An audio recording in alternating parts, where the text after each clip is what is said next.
Hi, I'm Don Head. I'm the Commissioner of the Correctional Service of Canada. I'm here today to invite you to next year's conference, the 20th anniversary of the International Corrections and Prisons Association Conference, which will be held in Montreal, Canada.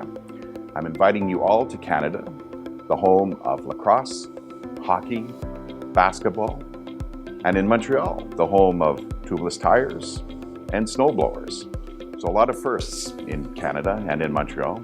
So I'm looking forward to inviting you to Montreal, Canada to participate in the 2018 ICPA conference, which will have the theme, Beyond Prisons, the Way Forward.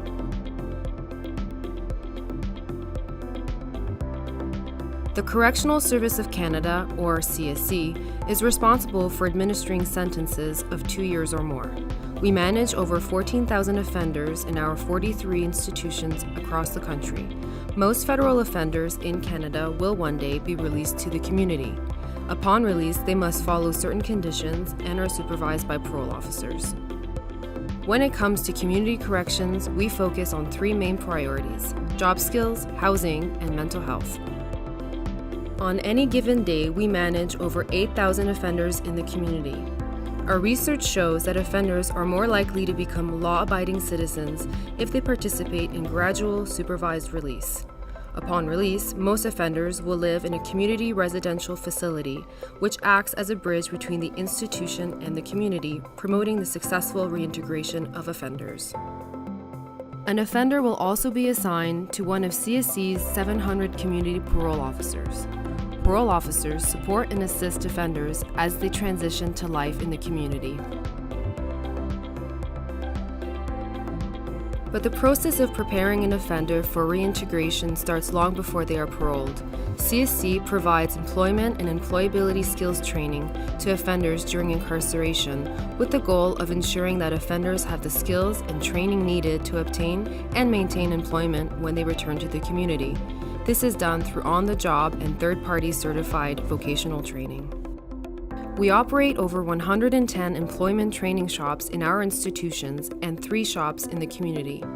Offenders learn how to use equipment in a setting that supports the standards of productivity and quality required in a similar work environment in the private sector. The community sites allow us to continue to support employability skills once released.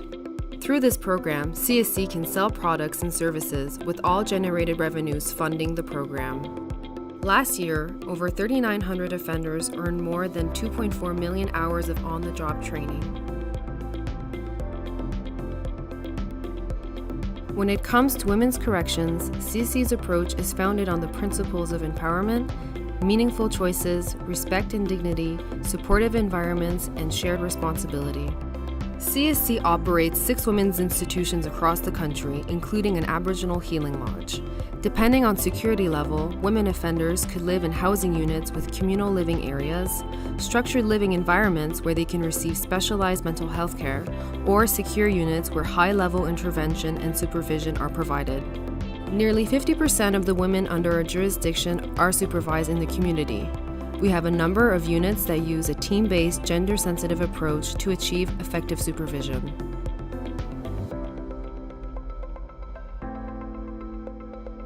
In Canada, Aboriginal offenders are disproportionately represented at all levels of the criminal justice system, and many efforts are underway across government to end this cycle. As such, we have taken a unique approach to Aboriginal corrections that is culturally responsive and inclusive of Indigenous communities. We operate 5 Aboriginal healing lodges across Canada.